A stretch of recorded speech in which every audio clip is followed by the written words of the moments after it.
In this video, I'm going to be showing you how to appear offline in Roblox. Make sure to watch this video until the very end to prevent any mistakes in the process.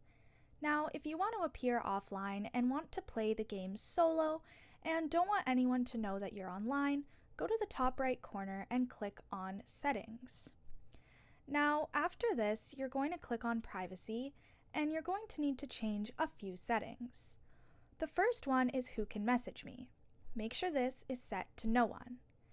For the same thing for Who Can Chat With Me in App and Who Can Chat With Me.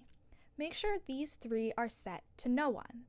You're then going to scroll down a little bit further and change all of these settings to No One as well.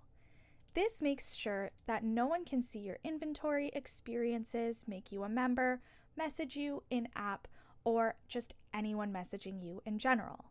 Once you do this, you'll be able to play by yourself and no one will be able to see that you're online. And that's all there is to it. Make sure to hit the like button, comment, and subscribe to the channel. Thanks for watching and see you in the next video.